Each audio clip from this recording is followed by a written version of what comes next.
Mhm. Namaste and good morning, everyone. Let's start our Thursday class with some prayers. Om Guru Brahma, Guru Vishnu, Guru Devo Maheshwara, Guru Sakshat Parbrahma, Tasmai Shri Guruve Namaha.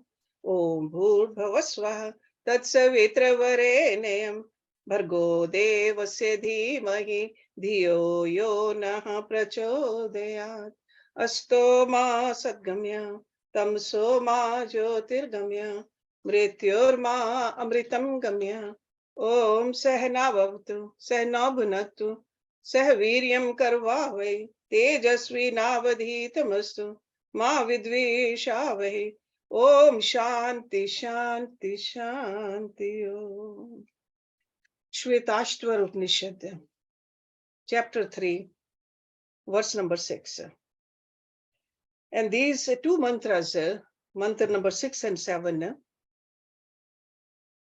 this great Rishi is giving us another beautiful analogy of the relationship between the individual and God. Okay. Verse number 6. Dvau suparnaho saujo sakhayo samanam vriksham parish swajate tayo anyaha piplam savaduati anshan anyaha abhichak shiti. Dvau means two. Suparnau, birds of beautiful feathers. Sayujo, always together. Sakhayo, as friends. Samanam, the same. Vriksham, tree. Parish swajate, sit upon. Tayo, of these two. Anyaha, one. Pipalam, the fruit. Swadu, of divergent tastes. Ati, relishes. Anshan, without eating. Anyaha, the other. Abhijakshitihi, looks on. Two birds of beautiful feathers, always together, as friends, sit upon the same tree. One of them relishes the fruits of divergent tastes. So that means sometimes sweet, sometimes not so sweet, of the tree, while the other looks on without eating. Okay. Now let's look at the verse number 7 and then we will go into the details of these two verses. Samanehe vrikshehe purushaha nimagnaha anisheha shochati guhamanaha jushtam yada pashyatihi anyam isham asye mahimanam iti vitashokaha. Samane, on the same. Vrikshe, the tree. Purushaha, the individual. Nimagnaha, immersed.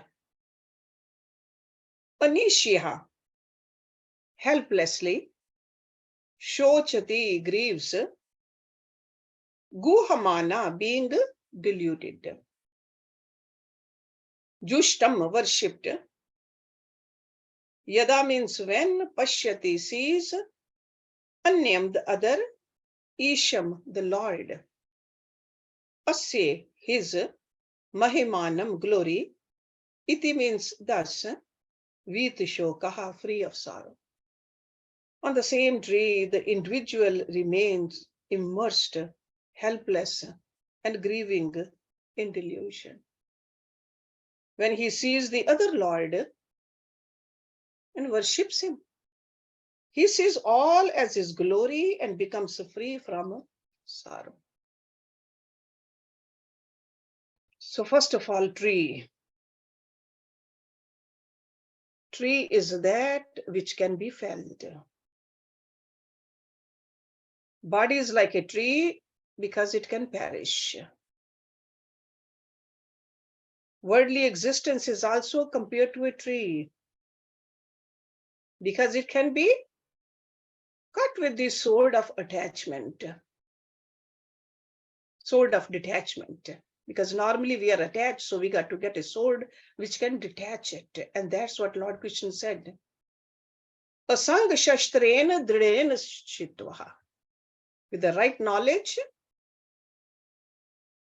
we can detach it, we can cut it. And the tree is why it's a saman with measurement.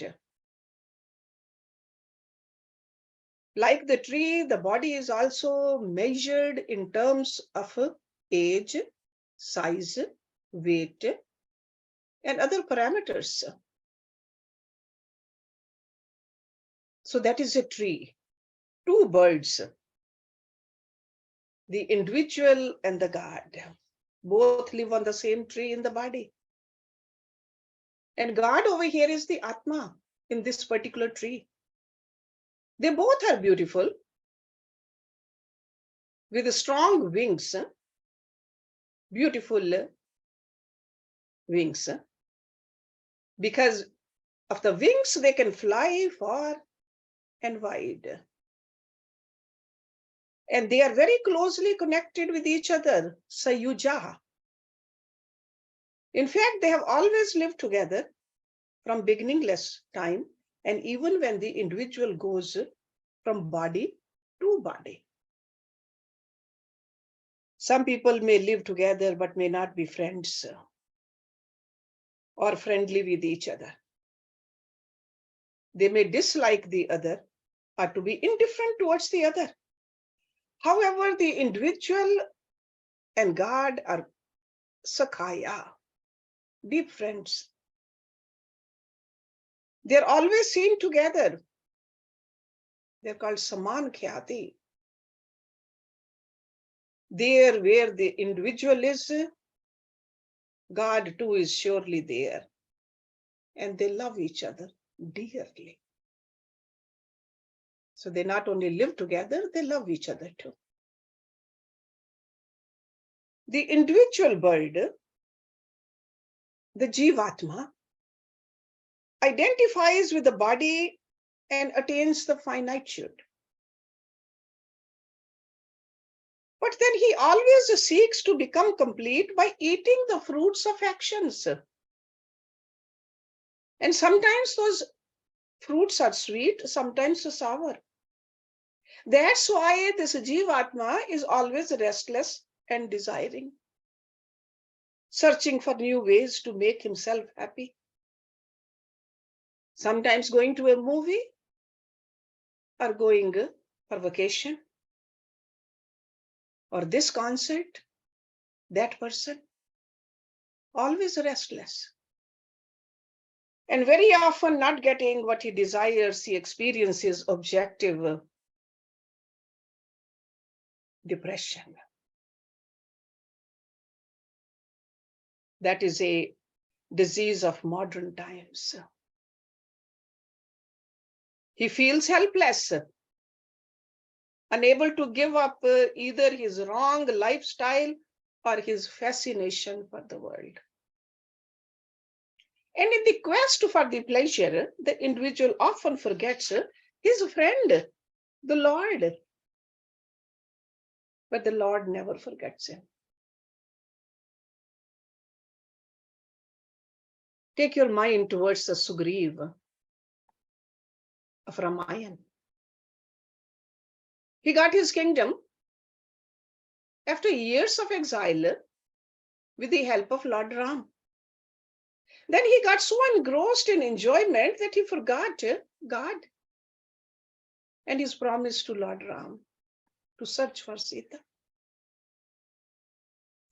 This is what happens to us. And what does God, the other bird, do? He remains as a witness of both the body and the actions of the individual. In fact, when we objectively observe the individual, it is quite entertaining to watch him flit from pleasure to pleasure. And it's equally interesting to see an individual going after the same pleasure again and again getting completely hooked by it. Even when the fruit is no longer sweet or juicy. On the other hand, God always remains the witness consciousness, the non-doer, a karta, a non-enjoyer, a bhokta. As a result of some previous meritorious deeds, or the company of noble souls, or the grace of the God and Guru, he turns towards God.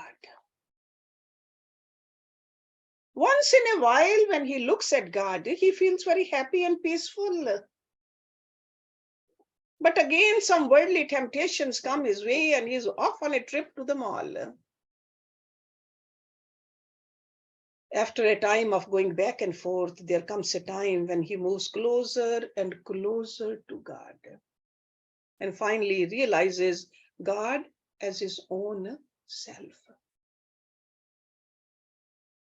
Then after that, he sees the whole world only as God's glory.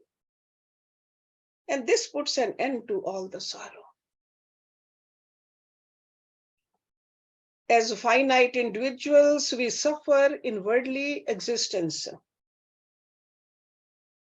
But if we start looking for God in everything, even if we consider ourselves as individuals, we'll still not be miserable.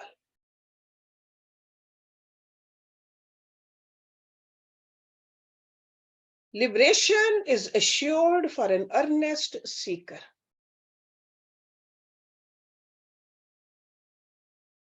You remember in Kathopanishad, seeing the firm determination of Nachiketa, Lord Yam tells him that the gates of truth are indeed open for him. But the determination has to be there, that sadhana has to be there. So the important thing is to take the first step and start worshipping God. Spend some time each day exclusively for God. Sit in front of your altar. Do whatever spiritual practices you like to do. You can repeat God's name. You can meditate. Talk to God. Look at God. Think of God. Or just to sit with God. Spend some time though. We spend so much time with the worldly people for a finite joy. And we know where to get the infinite joy, the bliss. But we don't have time for that. And then we wonder why we stay restless, full of stress. It is guaranteed that your mind will become quiet. Solutions to problems will gradually come to you. You will feel the presence of God in your life. And not only the presence of God, you will feel the umbrella of His grace protecting you always. This will not happen overnight. For this, we have to do sadhana. So remember that these two birds are there sitting in this tree of life. Which bird we acknowledge ourselves with?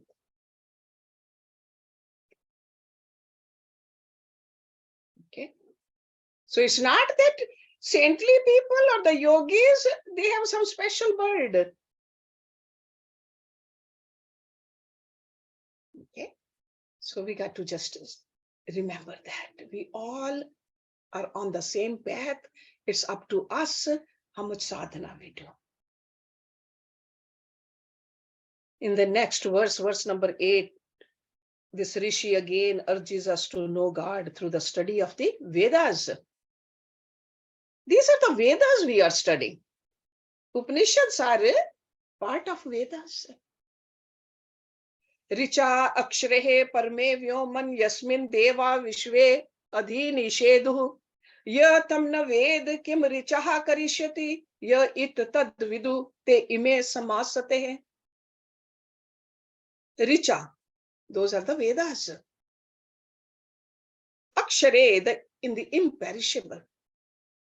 Parme, in the supreme. Vyoman, in the space. Yasmin, where Devaha, the deities. Vishve, all. Adhinisheduhu, dwell.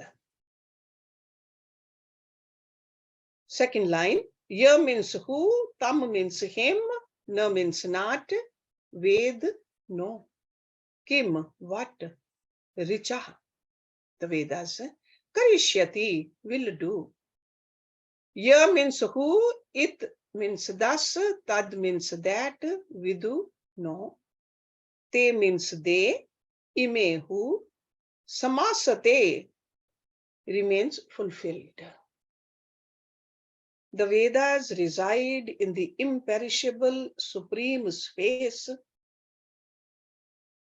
of consciousness.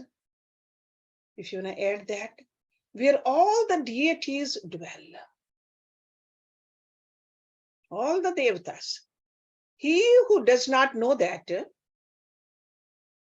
that means he who does not know the truth or the consciousness, what can Vedas do for him?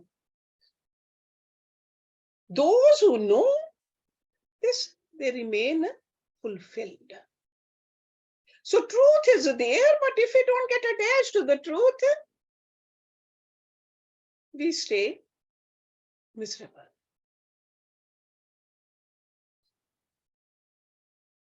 So what is the role of Vedas or the study of the Vedas in our life?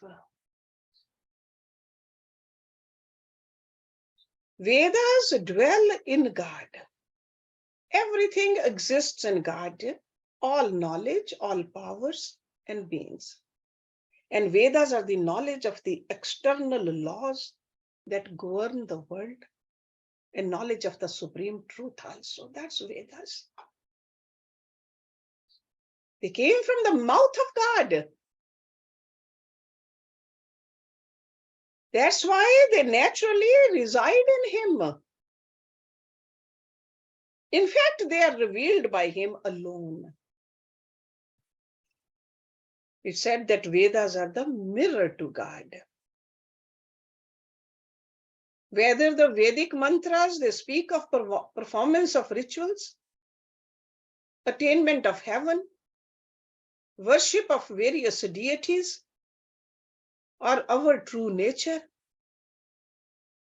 their purpose is in revealing the truth as our own self. That is the purpose.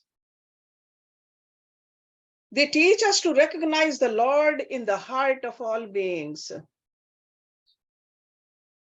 If a person studies the Vedas and does not understand this, what use is his study? It's not right to find fault with the Vedas or study of the Vedas or the Guru who teaches the Vedas. That's why it is said that what can scriptures do for a person who does not have the intelligence to understand them? It's almost like what use is a mirror to a blind person. Scriptures are like a mirror that shows us the state of our life and lifestyle, our mind and its functioning, and finally God as our own self. People get impatient when they do not understand or when they are unable to see God. They give up the study. So do not give up the study. Try again and again and again. Some study the scriptures only to become scholars. Some study only to teach others. Some people only commit the mantras to memory. And some want to study just to discuss and show their scholastic power. their knowledge of Vedas does not give them the fulfillment. Samyak aste samasate, that is promised in knowing God. Instead of carrying a load of trash, they are burdened with the load of gems. They are carrying it. It's just a load. No difference. The scriptures, they speak of various spiritual practices. What is their relation with God? Let's look at in the next verse. Verse number 9. Chandasi yagyaha kratvaha vartani bhutam bhavyam yad cha veda vadanti asmat mayi srijate vishwam etat tasmin cha anyaha mayaha saniruddha. Chandasi, that means the chand, the Vedic chants of Vedas. Yagya, sacrifices. Kratva, spiritual practices. Vratani, the vows, the vrats. Bhutam, the past. Bhavyam, the future. Yad means that, cha means and, Vedas, vadanti, talk. Asmat, from it. Mayi, the Lord of Maya. Srijate, creates. Vishwam, world. Etat, this. Tasmin, in that. Cha means and. Anya, another. Maya, because of Maya. Saniruddha, remains bound. Samniruddha. The Vedas, sacrifices, spiritual practices, vows, the past, the future, and all the Vedas talk about are from it. The Lord of Maya creates this world. In that, another remains bound because of Maya. So all these different techniques, they are the means of purification, whether they are the vrat or the yajna or any other practice. Purification, we got to see, is our mind getting purified or not? Is our ego getting purified or not? Is our intellect getting purified or not? So they are means of purification. So God manifests as the Vedas, and the various spiritual practices revealed in the Vedas are a means to fulfill our desires or purifications of the mind. And fulfilling the desires means not having any desires. Fulfilling desire does not mean that keep on accumulating, keep on holding, keep on running after the Maya. No. Fulfillment of the desire means no desires left. And that's called purification. So Vedas are created by God for our well-being. So those ritualistic portion of the Vedas, whether they are the yajnas, the fire sacrifices, or any other form of rituals, they are called kratu. Kratu. There are several different kinds of sacrifices. In fact, Lord Krishna in Bhagavad Gita mentions about 12 different sacrifices, the yajna. And then there are vrats also, the vows that people take. Some vows are at the physical level, like fasting. Certain days, eating something different or not eating or drinking anything at all, physical level. Some are at the verbal level, like observance of silence, Manvrat. And some are at the mental level, like avoiding anger. Even the thoughts of anger. Mental ones are subtler, more difficult, but are the best. We can start with avoiding anger for just one day. Today, I will not have any angry thought in my mind. You will see that that day would seem to hold the maximum situations to get angry. But since you have taken a vow, you will not get angry. That's how you make your mental muscles stronger. And you see the peace which comes out of it. God alone who created the past and everything that had happened and everything which is happening in present and all it holds in future also. Who created time? God did. So that's why all times are right. All times are good. We make our mind weak when we say that this particular time is better than the other times. All times are created by God, and God does not create anything bad. God is also the means to freedom. That's why he's called God is the wielder of Maya, Mayi, and cross is everything. He alone creates the means to liberation in the form of the Vedas and spiritual practices. Because these scriptures, the Vedas are the books of instructions. It's like a manual. Even in this world, whenever we buy something, manual comes with it. So God has given us the manual, but how many times we read this manual? Have you ever seen this manual? Let alone reading it. How to use the God-given instruments, body and mind. These are the instruments given to us. If we read the manual, then we'll know how to use these instruments.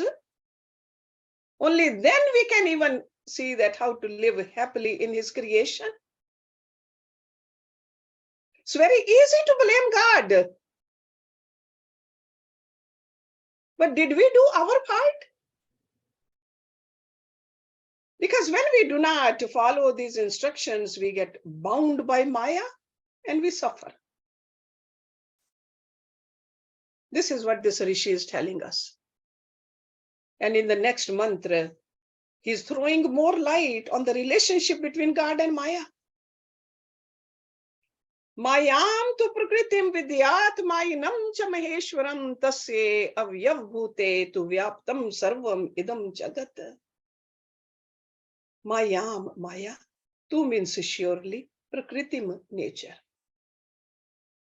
Vidyat, no. Mayanam, the Lord of Maya. Cha means and, Maheshwaram, the God. Tasya, his avyavbhute, by what are his limbs, avyav. Tu means verily, vyaptam, filled, sarvam, all, idam, this, jagat, world. Know that nature is surely Maya. And the Lord of Maya is Maheshwara, the Supreme Lord. Maha-Ishwar, that is Maheshwar. This whole world is verily filled by his limbs. So that means this is his extension. The first line of this mantra is quite famous. Mayam tu prakritim vidyat mayinam cha maheshwaram. So Maya and Prakriti, both words are used here. Actually, both are synonyms, but they have special connotations. Prakriti is that power of Lord which is capable of producing things. That's called Prakriti. Prakarshen kriti yogyetavat. Okay. So Prakriti is that power of Lord which is capable of producing things. It is the material cause and brings to mind the ever-changing aspect of creation. And Maya refers to more to the illusory aspect of creation. Maya is that power which deludes and eludes us. Maya is like magic, makes everything appear without any real happening. That which is not but appears to be is called Maya. Our Vedic rishis, they said, ya, ma, sa, Maya. It makes the impossible possible. Agtit ghatna patiyasi Maya. Tulsidas ji says that God paints the picture of this world on the canvas of void without hands and even the paint. That's Maya. But still the painting appears so real. Not only real, it seems so beautiful. The rishis, they say Maya has two aspects. Vidya Maya and Avidya Maya. Vidya Maya is which creates the world and helps us gain knowledge. That's a Vidya Maya. And Avidya Maya, which dilutes and binds. And then he said in this verse, Lord, the Mayavi. Even Lord Krishna was called Mayavi several times by Duryodhana and his brothers. Lord is Mayavi. God is the master, the controller, and the wielder of Maya or Prakriti. It is often confusing when we hear that Prakriti creates the world, and again we are told that God creates the world. Question comes, who really creates the world? We must understand, and we should have that answer to people who don't understand, that Maya, presided over by God, creates the world. That's why he's called Mayavi. He is the owner of the Maya, the wielder of the Maya. You can go back to Bhagavad Gita, because we are the students, we have studied Bhagavad Gita many times, familiar with it. Chapter 9, verse number 10, Lord Krishna says, Maya adhyakshen prakriti suyate sachar achram. It's very simple Sanskrit, which you and I can understand. By itself, Maya can do nothing. Maya does nothing without the command of the Lord. When it is said God creates, it means God functioning through Maya creates the world. Without the power and potential to create, no creation is possible. No matter how powerful a motor is, if it's not plugged into the electric outlet, it cannot do anything. Just a piece of metal, inert. So the question is Maya real or unreal? The answer is in the question itself. How can God's power be unreal? If God is the reality, Maya is owned by God, how can it be unreal? How can Maya have any reality apart from God? Because if we think that Maya is unreal, then we are saying God is also unreal. So it is answered when we consider the world to be real. Maya, its cause, appears real. So from the standpoint of God, Maya does not exist. From Maya's standpoint, it is both real and unreal, yet neither. That's why it's called indescribable. Anirvachaniya. Indeed is Maya.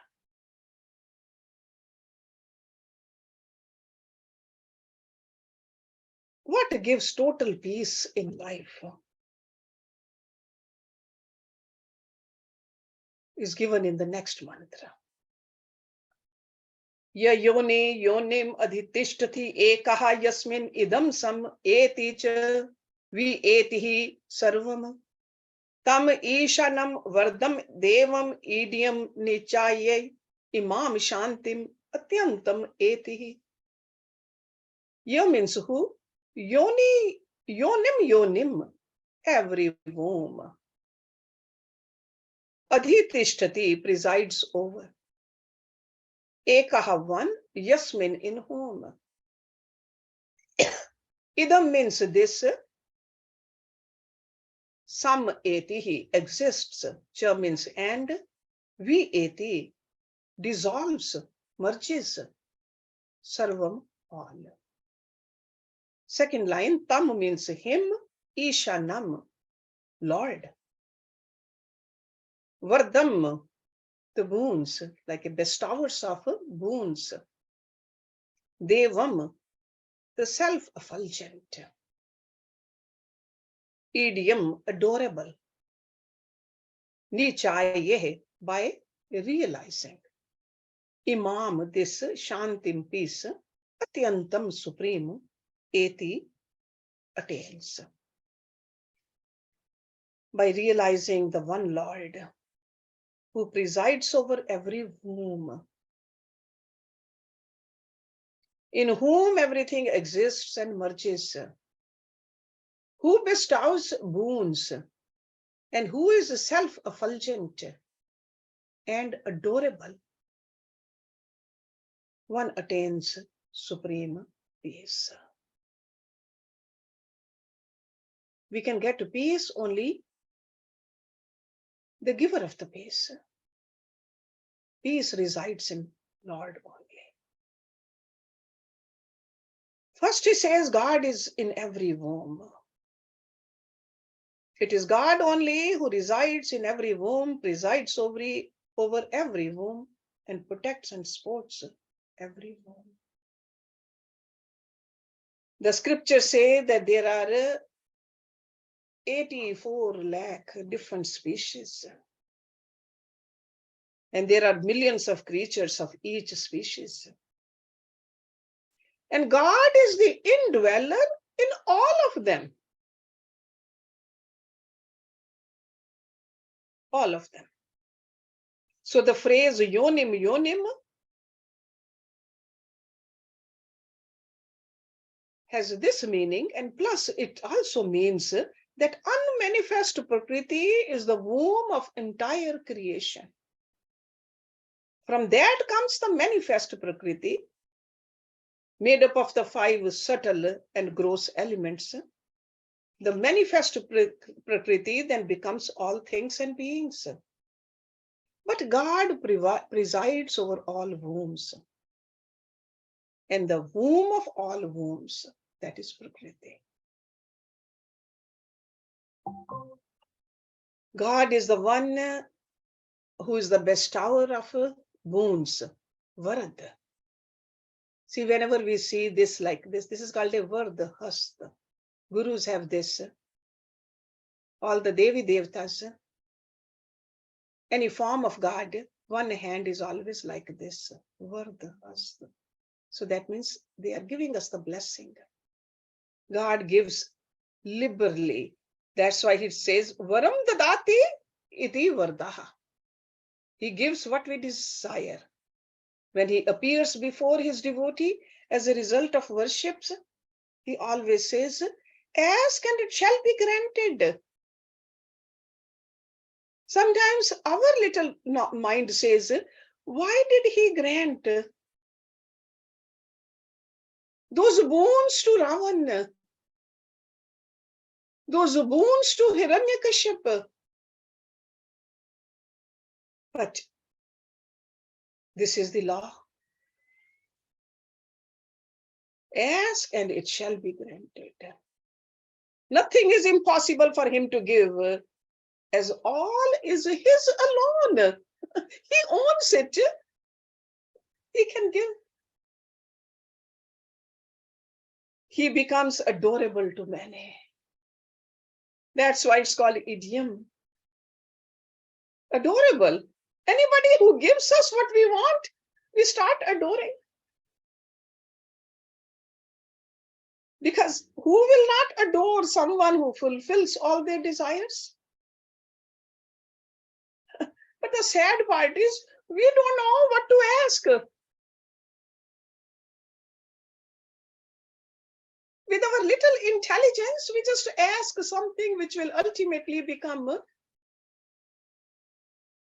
a misery for us. And he says, God, the supreme peace. Remember, the external peace is the absence of sound. Internal peace is the flow of sattvic thoughts. And the lesser number of the thoughts. Or even the absence of the total thoughts. Or when a person goes into samadhi, that is called the internal peace. External and internal peace is not long lasting. It's very brittle. A slight sound or a passing thought of a hatred can shatter it. So total silence and phone rings, silence is gone. Internally, you are silent, but some thought comes, that peace is gone. To gain it, it takes effort. But to destroy it, it takes nothing. On the other hand, the supreme peace is everlasting. When you gain that supreme peace, which is called realization of God, that is the eternal peace. It cannot be shattered then, no matter how much sound outside,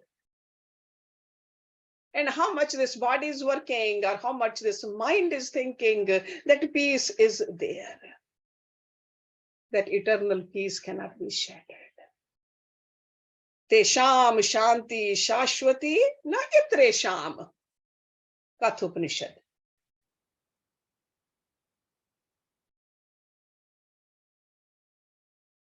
We'll end it over here, today's class. Start with verse number 12, which is almost a repetition of a previous mantra. And we'll start with that next week. Om Purnamada Purnamidam Purnat Purnamudachyate Purnasya Purnamadaya Purnameva Visheshyate. Om Shanti Shanti Shanti Om. Thank you very much.